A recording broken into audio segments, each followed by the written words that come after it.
MLC అయినా లేదు, ఎమ్మెల్సీలకు మనకు రిజర్వేషన్ ఉందా? ఎమ్మెల్సీకి రిజర్వేషన్ ఉందా? లేదు. ఎంపీలో రాజ్యసభలో ఎమ్మెల్సీ రిజర్వేషన్ ఉందా? లేదు. కానీ రిజర్వేషన్ లేకపోయినా ఏకైక మగాడు ఎంపీగా ఎదిగాడు అప్పికట్ల జోసెఫ్. దానిలో చైతన్యం చేయాలి. ఫైటింగ్ అంటే ఏంటి? మనల్ని ఎవడో ఒక అరెస్ట్ చేసి లోన్ పడేస్తాడని భయపడ్డప్పుడు ఇంకా బయటే చేయలేడు, ఆ సక్సెస్ 27% రిజర్వేషన్ ఇస్తుంది. వీటిని తెలియజేయాలంటే ఎవరు తెలియజేస్తారు? మాట్లాడారు అయిపోయింది, బేర్ చేయాల్సింది ఎవడు? మాట్లాడినోడే. ఎవరైతే మాట్లాడతారో వాళ్ళే రిస్క్ బేర్ చేయాలి. ఆ రిస్కులు బేర్ చేయడానికి కూడా సిద్ధపడే కదా చేసేది. కళ్ళ ముందు కనపడుతున్నాయి. ఒక ప్రైవేట్ సెక్టర్, గవర్నమెంట్ సెక్టర్ ఉద్యోగమే ఇట్లా. మన సామాన్య ప్రజల ఉద్యోగాలు దేనికోసం? చదువు ఎందుకు?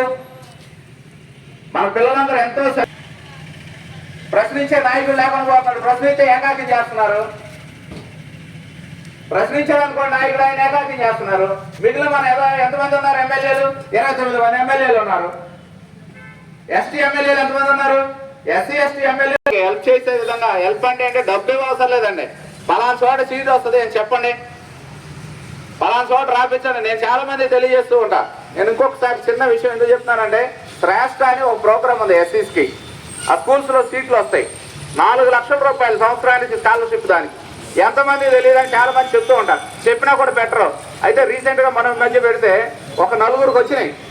ఆ 4లో మనకి ఇక్కడ మేకల రవి గారు అని ఆ అబ్బాయి పెట్టాడు, విన్నాడు, వాడికి వచ్చింది. మన మండలంలో 4 వచ్చినాయి. వాళ్ళు చదువుకుని పైకి వెళ్తే యూనివర్సిటీలో చదివితే, మేమందరం యూనివర్సిటీలో చదివాం కాబట్టి కొంత అవగాహన ఉంది మాకు. అంటే మేమేదో పొడిచే పోటుగాలం అని అంటలా, అక్కడికి వెళ్ళి నేర్చుకున్నాం. పెద్దలు నేర్పారు, మాకన్నా సీనియర్స్ మాకు నేర్పారు. మేము దాన్ని నెక్స్ట్ జనరేషన్కి నేర్పాలి. మనం కూడా అది తెలియజేయాలి. ఆశయాలని ముందుకు తీసుకెళ్ళాలి. ఓకే, ఒక్స్ బోర్డుకు సంబంధించి అంటే రాజకీయం అని కాదు ఇది. వాళ్ళు కూడా దళితులతో భాగస్వామ్యమే. రాజకీయం కాదు అదే. దాని గురించి కంపల్సరీ విషయం మీద తెలియాలని, దాని మీద కంపల్సరీ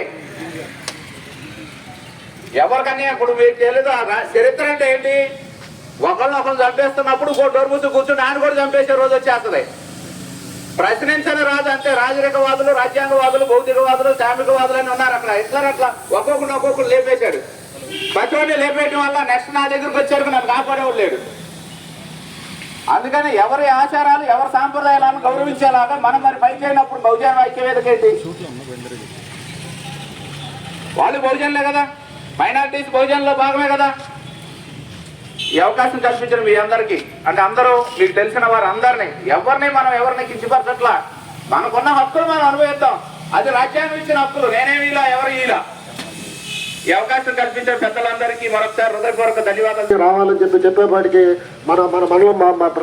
మనం ఇచ్చి ఈ రోజు ఈ కార్యక్రమం వచ్చేసేంత దిగ్విజయంగా మన కార్యక్రమాన్ని జరిపారు. కాబట్టి వారికి టైం ఇవ్వాల్సింది కాబట్టి ముఖ్యంగా మేము చెప్తున్నాం. ఈరోజు ఇప్పుడు ఎమ్మెల్యే గారు వారి సందేశం చెప్తారు. తర్వాత ఇచ్చే సందేశాలు ఇచ్చే వాళ్ళందరూ కూర్చొని తర్వాత మాట్లాడుకుందామని చెప్పి బహుజన ఐక్యవేదిక తరఫున మీ అందరినీ ప్రార్థిస్తూ కోరుతున్నాము. అలాగే ఈరోజు బహుజన ఐక్యవేదిక తరఫున మన ఎమ్మెల్యే గారికి చిన్న సత్కార కార్యక్రమం కూడా చేసుకుందామని చెప్పి మన కమిటీ వారిని ముందుకు రావాల్సిందిగా కోరుతున్నాం.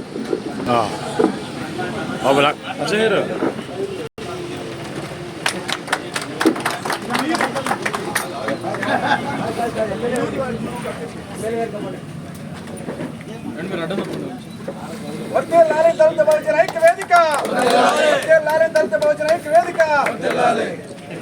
సర్పంచ్ కనపడి మేడం, సర్పంచ్ కనపడకుండా